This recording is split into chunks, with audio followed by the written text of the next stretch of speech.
Hello student, देखो semester 5 BCom semester 5 corporate accounting very very tough subject.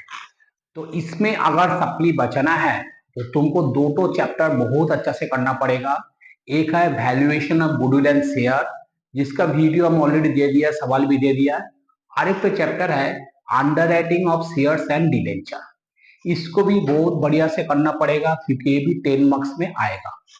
तो mainly तुम लोग का आता है underwriting of share. Underwriting of share का मतलब होता है क्या, जो अंडरराइटर लोग होता है, अंडरराइटर मतलब जैसे कि ब्रोकर, अंडरराइटर लोग जो शेयर को खरीद लेता है उसको ही बोलते हैं अंडरराइटिंग ऑफ शेयर्स। उसकी उसमें क्या निकालना पड़ेगा ना, उसका लायबिलिटी निकालना पड़ेगा। अंडरराइटर का शेयर का लायबिलिटी, अंडरराइटर का लायबिलिटी क्या होगा वो तुमको निकालना पड़ेगा। देखो अंडरराइटर का लायबिलिटी क्या हुआ वो निकालने के लिए एक तो फॉर्मेट है, वो हम दिया है। देखो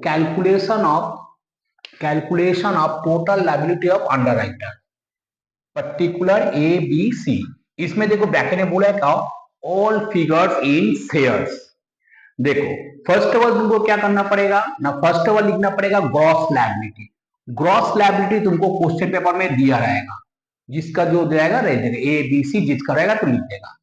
उसमें से क्या करना पड़ेगा, उसमें से करना पड़ेगा मार्क एप्लीकेशन लेस करना पड़ेगा। मार्क एप्लीकेशन भी दिया रहेगा तुमको, उसको लेस करना पड़ेगा। लेस करने के बाद जो आ रहा है, अगर पॉजिटिव में आएगा तो बैलेंस और नेगेटिव में आएगा तो सरप्लस। सपोज धरो ए का नेगेटिव में सरप्लस है तो ए का सरप्लस अदर अंडरराइटर जैसे B and C according to gross liability ratio में डिवाइड कर लेगा। बी का सरप्लस है तो बी का surplus other underwriter A and C gross liability में डिवाइड कर लेगा। करने के बाद जो आएगा उसका बाद हुआ क्या, less unmarked application. Unmarked application क्या, unmarked application shared by the underwriter in the ratio of gross liability. But unmarked application तुमको नहीं दिया है, ये तुमको खुद से निकालना पड़ेगा। अनमार्क्ड एप्लीकेशन लेस करने के बाद जो आएगा उसका नाम होगा नेट लायबिलिटी। नेट लायबिलिटी के साथ फॉर्म अंडरराइटिंग जोड़ेगा, जोड़ने के बाद जो आएगा वो हो जाएगा टोटल लायबिलिटी। टोटल लायबिलिटी ये होता है अंडरराइटर का फॉर्मेट। अब देखो क्या अनमार्क्ड एप्लीकेशन, अनमार्क्ड एप्लीकेशन कैसे निकलेगा ना, देखो कैलकुलेशन ऑफ अनमार्क्ड एप्लीकेशन, इसमें तो शेयर का कॉलम करेगा, टोटल एप्लीकेशन रिसीप्ट लिखेगा, उसमें से मार्क्ड एप्लीकेशन जो क्वेश्चन पेपर में दिया रहेगा तीनों तीनों को जोड़ के लेस करेगा, उसमें ऐड करेगा फॉर्म अंडरराइटिंग, करने के बाद जो आएगा वो हो जाएगा तुम्हारा अनमार्क्ड एप्लीकेशन। ये है total format of underwriting of shares and debenture. इसका प्रॉब्लम हम दे रहे हैं।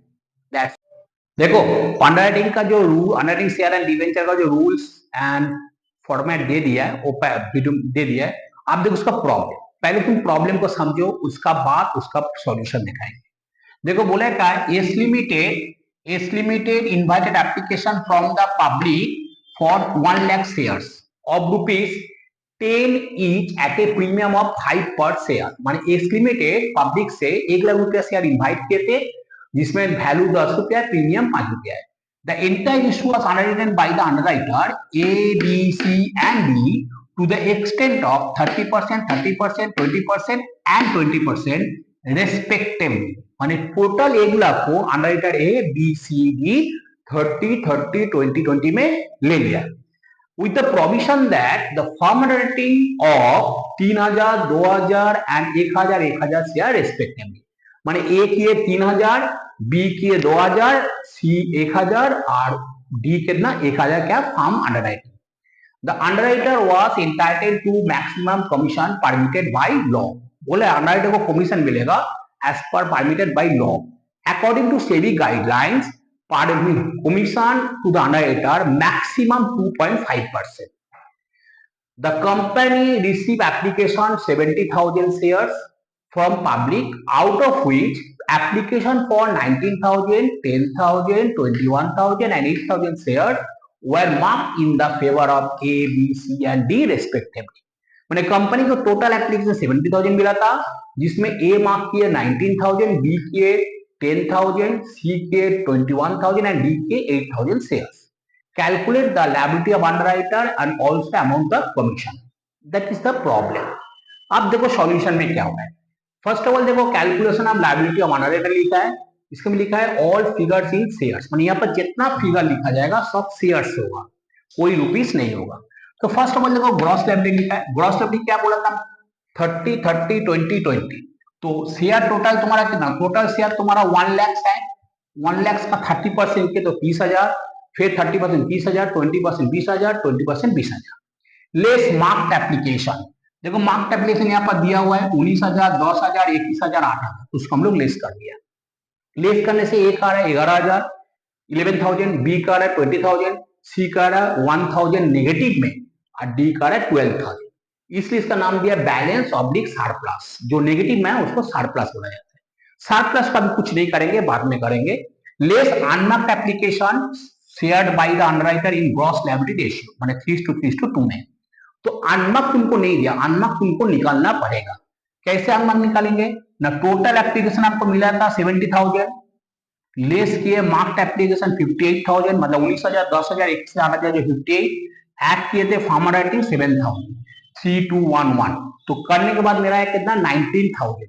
तो 19,000 का हम किस से होता है 3:2, तो बांट दिया तो मेरा है 5,700, 5,700, 3,800, 3,800। तो 11,000 माइनस 5,700 है 5,300, 20,000 minus 5,700 equal to 14,300, 1,000 minus 3,800 minus तो आएगा माइनस 4,800, 12,000 माइनस 3,800 8,200। ये हो गया तुम्हारा क्या बैलेंस ऑब्लिक सरप्लस। सरप्लस क्या है, ओनली सी का सरप्लस है, ओनली सी का सरप्लस है। तो सी का surplus A B and D माना अदर अंडरराइटर डिवाइड करेगा। कैसे डिवाइड करेगा, according to gross liability ratio. तो ए का 3, बी का 3, डी का 2। तो डिवाइड करने के बाद आया क्या, ए का आएगा 1800, बी का आएगा 1800, सी का तो एडजस्ट हो गया पूरा प्लस, और इसका रहेगा कितना 1200, माने negative 1200 negative, 1800 negative, 1800 negative minus, और एक है पॉजिटिव। तो अल्टीमेटली नील हो गया, इसका 3,500, 12,500, नील 7,000। उसमें क्या किया, ऐड फॉर्मेलिटी जोड़ दिया, जोड़ने के बाद आ रहा है कितना 6,500, 14,500, 1,000, 8,000। ये हो गया तुम्हारा क्या टोटल लायबिलिटी। क्लियर, ये हो गया नेट लायबिलिटी। अब देखो कमीशन, कमीशन क्या होगा ना, कमीशन इक्वल टू होता है क्या, एक टू निकाल दे रहा है commission of A. Commission of A का क्या होता है, ग्रॉस लायबिलिटी कितना है 30,000, तो 30,000 इंटू 15, 15 क्यों ना 10 है तुम्हारा शेयर का वैल्यू, 5 रुपया प्रीमियम, 15 इंटू 2.5%, तो मेरा कितना है 11,250। ए का हम निकाल दिया, बी का तुम ऐसे निकालेगा ग्रॉस लायबिलिटी इंटू बी का तो सेम ही हो गया 250, सी का होगा 20,000 इंटू 15 इंटू 2.5%, दोनों तीनों का निकल हमको कमेंट कर देगा। ये है तुम्हारा टोटल प्रॉब्लम का सॉल्यूशन। That's all.